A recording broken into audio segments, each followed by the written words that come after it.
Hello students, welcome back to my YouTube channel. और आज के क्लास में हम पढ़ाएंगे क्लास 10 का मैथ्स। और क्लास 10 के मैथ्स में जो हमारा चैप्टर चल रहा है वो है चैप्टर नंबर 7, और जिसका नाम है हमारा कोऑर्डिनेट ज्योमेट्री, और उसका एक्सरसाइज 7.2। इस चैप्टर का बहुत सारा क्लासेस हम करा चुके हैं।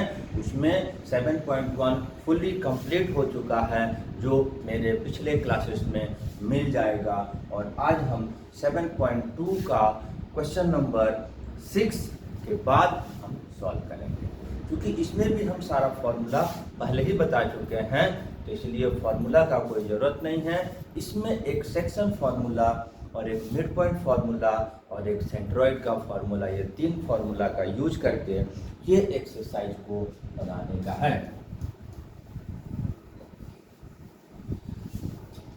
तो चूंकि ये एक्सरसाइज स्टार्ट हो चुका है और इंट्रोडक्शन और सारा चीज को समझाया जा चुका है, तो इसलिए इसमें सबसे पहले सीधे हम क्वेश्चन को सॉल्व करेंगे। और वो क्वेश्चन नंबर है हमारा 6। क्वेश्चन नंबर 6 में क्या है हमारे पास, इफ 4 पॉइंट्स आर गिवन, जिसका vertices 1, 2, 4, y, x, 6 and 3, 5 are the vertices of parallelogram taken in order। 4 vertices, 4 coordinate दिया हुआ पॉइंट का, और वो चारों के बारे में कहा जा रहा है कि ये पैरेललोग्राम का वर्टिसेस है, ठीक है। और टेकन इन ऑर्डर, ऑर्डर मतलब कि ABCD या PQRS, ठीक है। तो इसमें से ये तो कंडीशन दिया हुआ है कि 4 वर्टिसेस पैरेललोग्राम का, 4 पॉइंट्स पैरेललोग्राम का वर्टिसेस है। तो इसमें से अननोन दिखाई दे रहा है, x and y are unknown, उसको फाइंड करने के लिए बोला जा रहा है। तो जैसा कि पैरेललोग्राम हम जानते हैं, opposite sides are parallel and equal होता है, तो उसको हम लोग पैरेललोग्राम बोलते हैं, ठीक है। इसका चारों वर्टिसेस हमको दिया हुआ है, क्या है 1, 2, ठीक है। दूसरा 4, y, तीसरा x, 6, ठीक। Fourth 3, 5।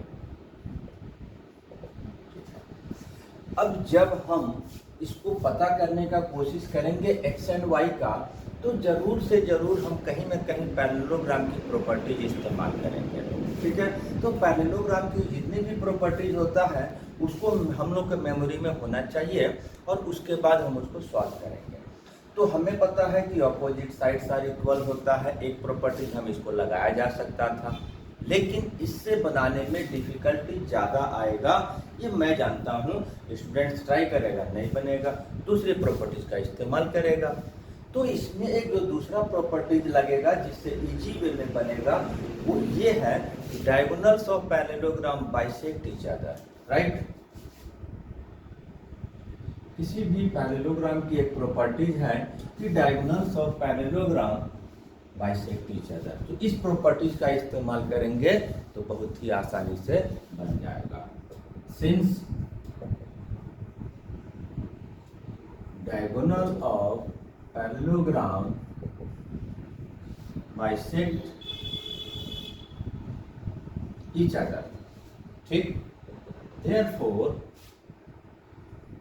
O is midpoint of AC and BD। बात समझ में आ गया। जब ये डायगोनल एक दूसरे को बाइसेक्ट कर रहा है तो कहाँ पे कर रहा है, O। That means O AC का भी मिड पॉइंट है एंड BD का भी मिड पॉइंट है। अब हम इसी को यहाँ पर अप्लाई करेंगे, कहाँ, mid point of AC, mid point of AC equal to mid point of BD। दोनों का मिड पॉइंट सेम है, दोनों को इक्वेट कर दिए। दोनों के साइड में हम मिड पॉइंट का फॉर्मूला यूज करेंगे। क्या फॉर्मूला होता है,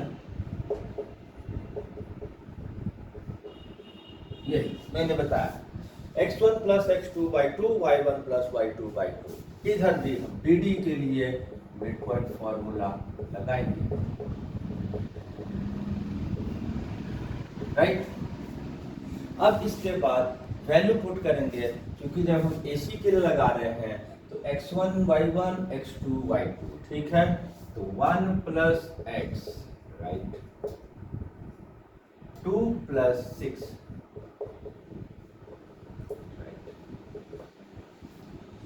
4 प्लस 3, BD के लिए लगा रहे हैं तो BD के लिए x1 y1 x2 y2 value कैसे पुट होगा? 4 है x1, 3 x2 y2, y1 की जगह y, y2 की जगह 5। डायग्राम में रहता है तो आसान हो जाता है हम लोगों को वैल्यू पुट करना। वैल्यू पुट कर दिए। अब यहाँ पर क्या करेंगे, क्योंकि यहाँ पर इक्वल का साइन है, ये दोनों पॉइंट सेम है, यानी कि दोनों की पॉइंट का जो कोऑर्डिनेट होगा वो सेम होगा। दैट मीन्स इसका x कोऑर्डिनेट के बराबर होगा, इसका y कोऑर्डिनेट के बराबर होगा। तो 1 बाई 1 हम x को x से और y को y से इक्वेट करेंगे। कैसे? 1 plus x/2 equal to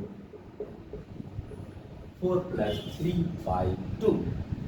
x coordinate के बराबर। इसको सॉल्व करेंगे, यहाँ से x निकलेगा, दोनों के नीचे 2 है, कैंसिल हो गया।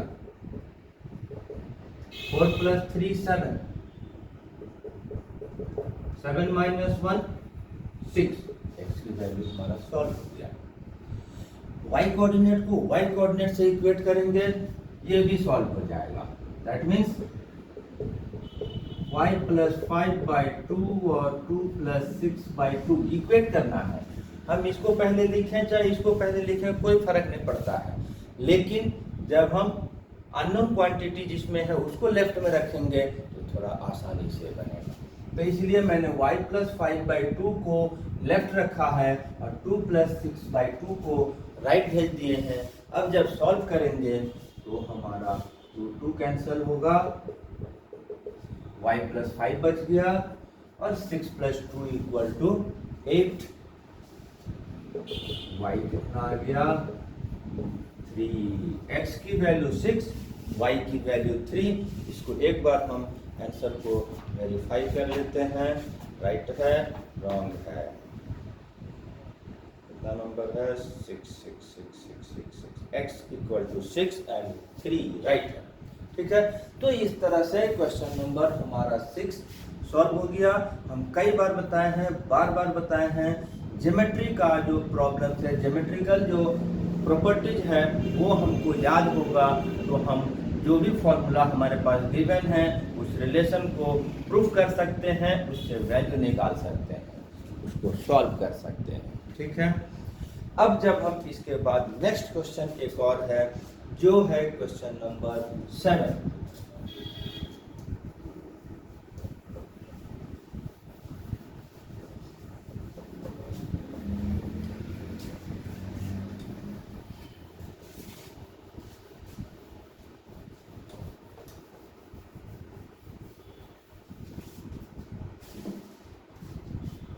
क्वेश्चन नंबर 7, ठीक है। यहाँ क्या है?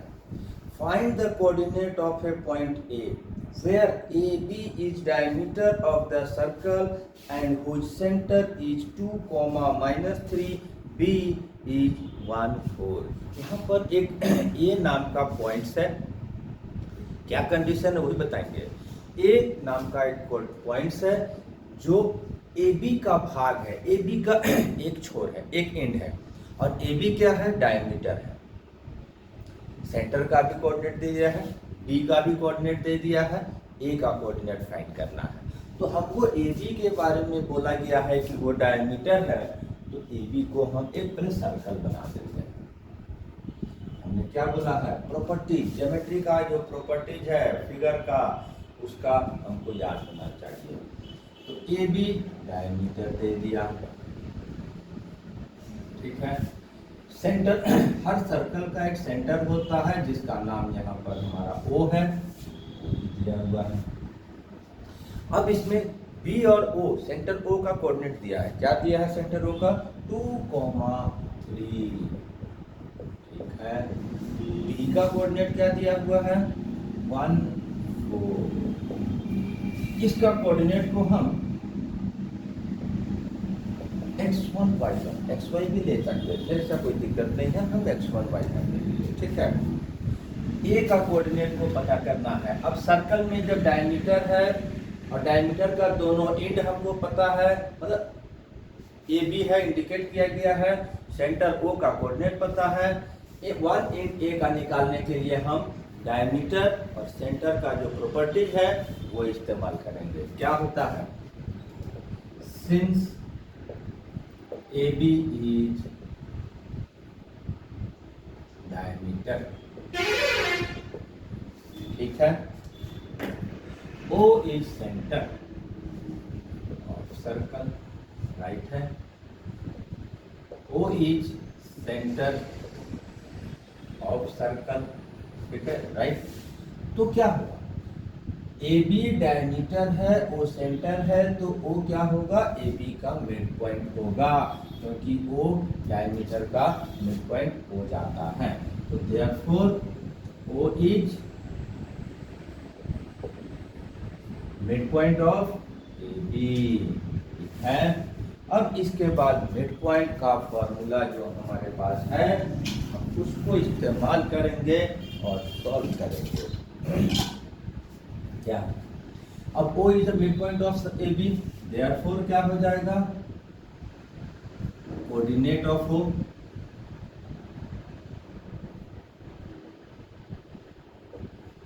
इक्वल टू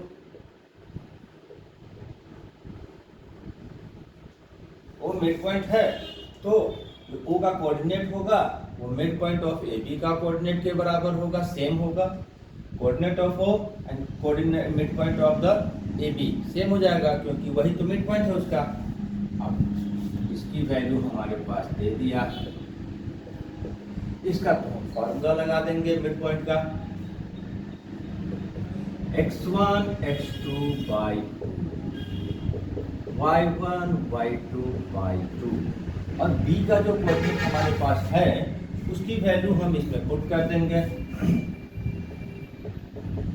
2 - 3 y1 x1 कितना है, x2 कितना है 1 by 2, फिर यहाँ पर y1 y2 कितना है 4 by 2, फॉर्मूला भी पुट कर दिए, वैल्यू भी पुट कर दिए। अब इसके बाद हमको इसका कोऑर्डिनेट और ये राइट वाला कोऑर्डिनेट सेम है, दैट मीन्स इसका x कोऑर्डिनेट के बराबर होगा, इसका y कोऑर्डिनेट के बराबर होगा। दोनों को 1 by 1 इक्वेट करेंगे और इसको सॉल्व करेंगे।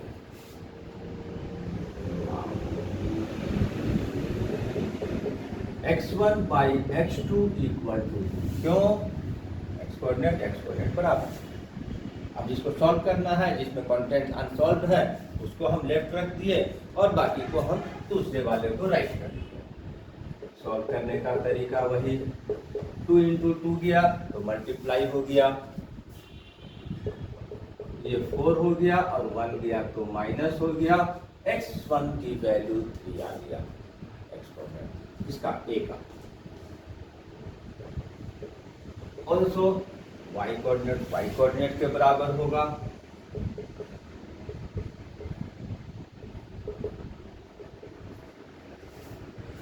अब यहाँ पर 2 जाकर मल्टीप्लाई, -2 × 3, ठीक है, 4 6 -6 -4 -10। ये कोऑर्डिनेट के लिए जो x1 y1 लिए थे तो x1 3 आया, y1 -10 आया। फाइनली आंसर लिख देंगे,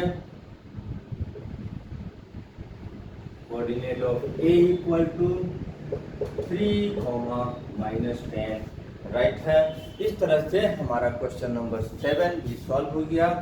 नेक्स्ट क्वेश्चन नेक्स्ट क्लासेस में, तब तक के लिए थैंक यू एंड धन्यवाद।